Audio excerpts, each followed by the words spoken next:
अच्छा, ये अब वही जो हम लोगों ने बात की थी कि अब यहाँ पे आपको मुख्तलिफ एन की वैल्यूज दी हुई है ना। तो 30n+10 है, 2n-1 है, 100n है, 100 है, 3 है, ये सारे हमारे पास ऑर्डर वन में आ जाएंगे, सॉरी ऑर्डर एन में आ जाएंगे। इसी तरह 100n है, वो भी ऑर्डर एन स्क्वेयर होगा। 30 है, although we know it is constant, वो भी हमारे पास जो है वो ऑर्डर एन स्क्वेयर में आ जाएगा। कांस्टेंट वाली टर्म्स में हमारे पास कोई एन वाली फिगर नहीं आ सकती। ठीक है, तो ये 10, 100, 4, 20 जितने भी स्टेप्स हैं वो हमारे उन सारों को ऑर्डर वन से रिप्रेजेंट करेंगे।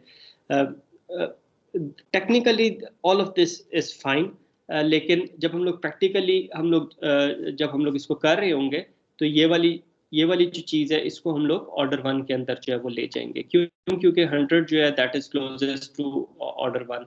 3 को ऑर्डर वन में ले जाएंगे, इसी तरह ये 30 को ऑर्डर एन स्क्वेयर से ऑर्डर वन के अंदर ले जाएंगे। ये जो 10n+5 है इसको हम लोग ऑर्डर एन में ले जाएंगे, 100n को हम लोग ऑर्डर एन में ले जाएंगे। ठीक है, तो technically this is right, this is correct, we can't say this is wrong, this is not wrong, this is correct. लेकिन जब हम लोग लिख रहे होते हैं एसिम्प्टोटिक होते हैं, तो जो क्लोजेस्ट एन की पावर होती है वो हम लोग कोशिश करते हैं कि वो हम लोग लिखें। ठीक है,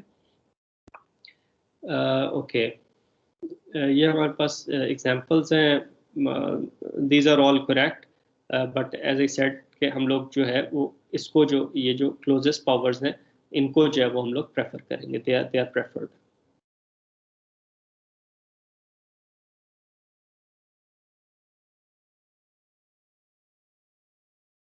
दे आर प्रेफर्ड। अच्छा, अच्छा, अब ये जो है ना, कुछ एल्गोरिदम्स को जो है वो कंपेयर किया गया है। इसके अंदर जो सबसे पहले जब आपको इस तरह का प्लॉट देखते हैं ना, तो ये बेसिकली मुख्तलिफ एल्गोरिदम्स हैं। उनकी हमारे पास टाइम कॉम्प्लेक्सिटी दी हुई है, एक्स एक्सिस पे एन की वैल्यू है और वाई एक्सिस पे नंबर ऑफ स्टेप्स हैं। ठीक है, बेसिकली एन की वैल्यू अगर इस फंक्शन में पुट करें तो हमारे पास क्या रिजल्ट आएगा। जब भी आप कोई इस तरह का प्लॉट देखते हैं, तो जस्ट मेक श्योर कि आप उसके एक्स एक्सिस और वाई एक्सिस को देख लें। ठीक है, जहाँ तक मेरा ख्याल है यहाँ पे ये जो एक्चुअल वैल्यूज हैं they are not correct, they should not be like this on the scale. ठीक है, मतलब इस स्केल पे हमारे पास इस तरह नहीं नजर आनी चाहिए, दीज वैल्यूज आर रॉन्ग। लेकिन जस्ट एज्यूम कि अगर हमारे पास जो है वो एक्स एक्सिस और वाई एक्सिस पे लीनियर स्केल है। लीनियर स्केल का क्या मतलब है कि जो दो पॉइंट्स हैं उनके दरमियान डिस्टेंस जो है वो सेम है, उनके दरमियान डिफरेंस जो है वो सेम है। जिस तरह 1 2, 2 के बाद अगर 3 होता, 3 के बाद 4 होता, तो हम लोग कहते हैं ये लीनियर स्केल है। या इस तरह होता 100 है, 100 के बाद 200 होता, 200 के बाद 300 होता, तो हम लोग कहते हैं लीनियर स्केल है। अभी जो आप देख रहे हो, 1 के बाद 2 आ रहा है, 2 के बाद 4 आ रहा है, 4 के बाद 8 आ रहा है, हर मरतबा आपके पास वैल्यू जो है वो डबल हो रही है, तो ये लीनियर स्केल नहीं है, ये लॉगरिथमिक स्केल है। तो इसके अंदर आई थिंक ये जो बुक से एक फिगर ली हुई है, ये जस्ट रिप्रेजेंटेटिव पर्पसेस के लिए है। इसके अंदर जो एक्स एक्सिस और वाई एक्सिस है उनकी वैल्यूज एक्चुअली हमारे पास ये नहीं है। जो प्लॉट्स नजर आ रहे हैं लग रहा है कि लीनियर प्लॉट्स हैं। इन एनी केस अगर हमारे पास एक्स एक्सिस और वाई एक्सिस लीनियर हो, तो जो लॉग ऑफ एन है वो इस तरह ग्रो करता है कि शुरू में जब एन की वैल्यू बढ़ रही होती है, तो हमारे पास नंबर ऑफ स्टेप्स भी बढ़ते जाते हैं, मतलब तेजी से बढ़ते हैं। बट आफ्टर सम टाइम जैसे एन की वैल्यू हमारे पास एक सर्टेन वैल्यू से एक्सीड करती है, तो उसके बाद जो ग्रोथ है वो बहुत स्लो हो जाती है।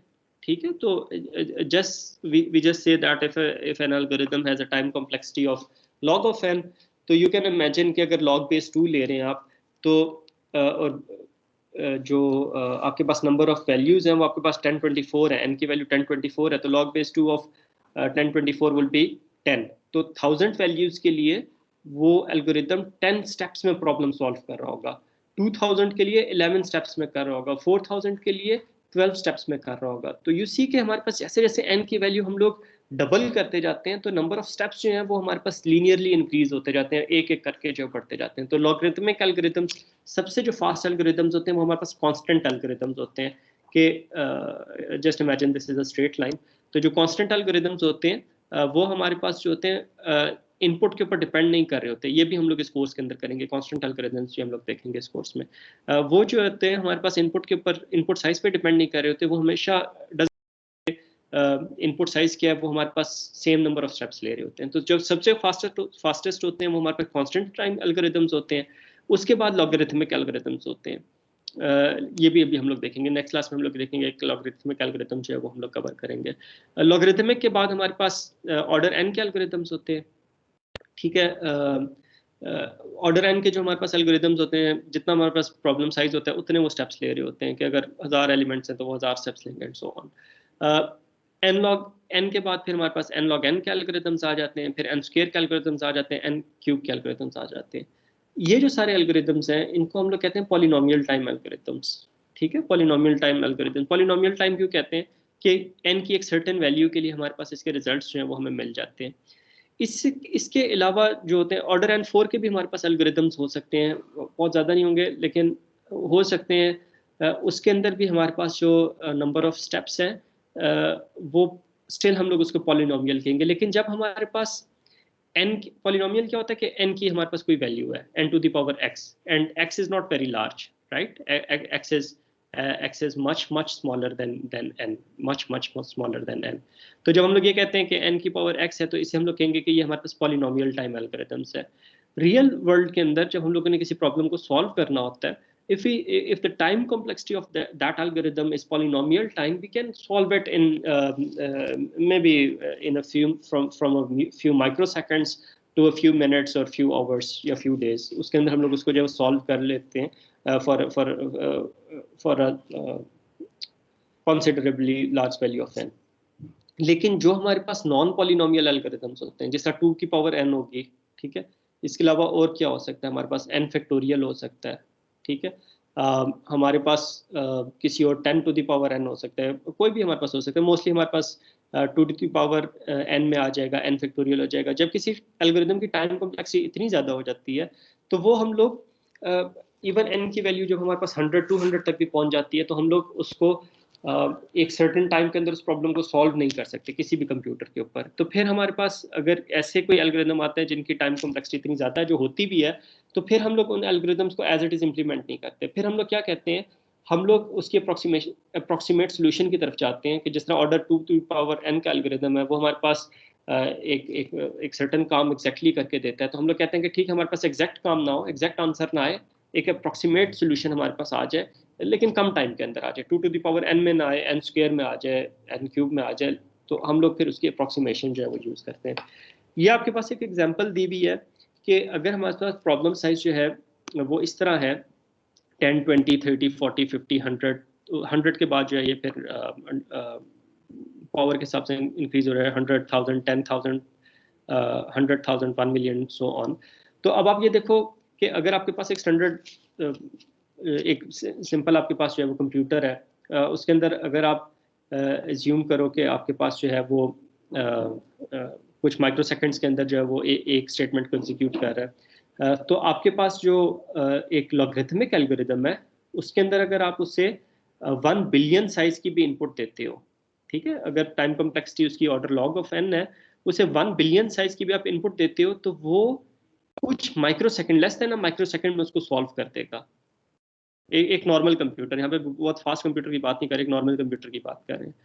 अगर उसकी टाइम कॉम्प्लेक्सिटी हमारे पास ऑर्डर एन है तो वो 1 बिलियन अगर आप उसे एलिमेंट्स देते हो उसको भी ऑर्डर 1 में सॉल्व कर देगा। इसका क्या मतलब है, अगर आपके पास 1 बिलियन रिकॉर्ड्स हैं, आपने उसे एरे में स्टोर करा हुआ है, आप लीनियर सर्च यूज कर रहे हो, लीनियर सर्च की टाइम कॉम्प्लेक्सिटी हमें पता है कि ऑर्डर एन होती है, तो 1 सेकंड में आप 1 बिलियन एलिमेंट्स को सर्च कर सकते हो, विच इज़ फाइन, मतलब कोई इसमें इतनी हैरत वाली बात नहीं है, कंप्यूटर्स आर वेरी फास्ट। अगर हमारे पास एन लॉग एन का एल्गोरिदम है और हमारे पास 1 बिलियन एलिमेंट्स हैं तो still it would take 30 seconds. जिस हम लोग देखेंगे सॉर्टिंग के एल्गोरिदम्स हैं जो प्रैक्टिकली बहुत ज़्यादा यूज होते हैं, वो ऑर्डर एन लॉग एन में होते हैं, तो अगर आप उसे बहुत ज़्यादा डाटा भी दे देते हो ना तो वो कुछ सेकंड्स में आपको जो है वो सॉल्व कर देगा। अब एन स्क्वायर पे आते हैं। जिस तरह हम लोगों ने देखा था कि दो मैट्रिसेस को ऐड करना है, वो हमारे पास ऑर्डर एन स्क्वायर का हमारे पास फंक्शन है, क्योंकि मैट्रिक्स 2 डायमेंशनल होता है, उसकी हर वैल्यू पे आपने जाके विजिट करना है, तो अगर एन रोज है, एन कॉलम्स हैं, तो एन स्क्वायर आपके पास जो है उसके अंदर वैल्यूज होंगी। तो एन स्क्वायर के अंदर अगर आप 1 बिलियन वैल्यूज के लिए तो आप एन स्क्वायर का एल्गोरिदम नहीं यूज कर सकते, it would take like many years. Maybe if you are running some experiment, तो जो फिजिबल वैल्यू होगी ऑर्डर एन स्क्वायर के लिए वो आपके पास 10 टू द पावर 6 से लेके 10 टू द पावर 7 तक होगी, मतलब 1 मिलियन से लेके 10 मिलियन तक आपके पास वैल्यूज हैं तो आप जो है वो ऑर्डर एन स्क्वायर का एल्गोरिदम यूज़ कर सकते हो। आपको कुछ मिनट से लेके कुछ दिनों तक आपको जो है वो उसके रिजल्ट्स मिल जाएंगे। जब आपके पास एल्गोरिदम ऑर्डर एन क्यूब का है, जिस तरह दो मैट्रिसेस को मल्टीप्लाई करते हैं ना, तो उसके अंदर तीन फॉर लूप्स होती हैं, for i is equal to 0 to n, for j is equal to 0 to n, for k is equal to फिर वो भी आई थिंक रोज और कॉलम पे डिपेंड कर होता है। तीन नेस्टेड लूप्स होती हैं, उसकी time complexity order n cube होती है। तो ऑर्डर एन क्यूब के अंदर maybe this is the point, अगर आप 10 टू द पावर 4 मतलब 10,000 तक उसको एलिमेंट्स देते हो, तो आप ऑर्डर एन क्यूब का एल्गोरिदम जो है वो आप यूज कर सकते हो। जैसे ही आप उससे 100,000 एलिमेंट्स दोगे तो it would go in 2 days, और 1 million एलिमेंट्स तो बिल्कुल भी नहीं दे सकते ऑर्डर एन क्यूब के एल्गोरिदम को, क्योंकि इट वुड टेक ईयर्स। ठीक है। अच्छा, तो इसका क्या मतलब है कि अब आपको ये पता चल रहा है कि अगर आपने मैट्रिक्स मल्टीप्लाई करना है, तो मैट्रिक्स की जो डायमेंशंस है, और एक डेंस मैट्रिक है, हम लोग मैट्रिसेस स्पार्स मैट्रिसेस होते हैं, डेंस मैट्रिसेस होते हैं, तो एक डेंस मैट्रिक्स है, उसके अंदर ज़्यादातर जो है वो नॉन जीरो वैल्यूज है। तो उसको अगर आपने मल्टीप्लाई करना है, तो maximum what you can do is you can have the input of एक, अगर सिंपल सा सोल्यूशन है तो उसके अंदर 10,000 10,000 के मैट्रिसेस को तो आप मल्टीप्लाई कर सकते हो एक सिंपल एल्गोरिदम, सिंपल सोल्यूशन के तहत। लेकिन जो सिंपल आपके पास मैट्रिक्स मल्टीप्लिकेशन है, अगर एक कंप्यूटर के ऊपर आप कर रहे हो, उसे डिस्ट्रीब्यूट नहीं कर रहे, तो 10,000 से बड़ा आप उसके अंदर मैट्रिक्स नहीं ले सकते, मतलब 100,000 का मैट्रिक्स नहीं ले सकते, 1 million का मैट्रिक्स नहीं ले सकते, it would take too much time. अब आते हैं हम लोग नॉन पॉलिनोमियल पे। ये सारे जो हमारे पास पॉलिनोमियल टाइम एल्गोरिथम्स थे। अब नॉन पॉलिनोमियल पे आते हैं, उसकी एक एग्जांपल लेते हैं, 2 टू द पावर n। ठीक है। तो हमारे पास for value of 10, 20, 30 we will get the result in seconds, microseconds to seconds. जैसे ही हमारे पास n की वैल्यू 40 होती है, सिर्फ 40 वैल्यूज दे रहे हैं, तो इट वुड टेक 18 मिनट्स। ठीक है। अगर हम लोग उसे 50 वैल्यूज देते हैं, तो इट वुड टेक 13 days।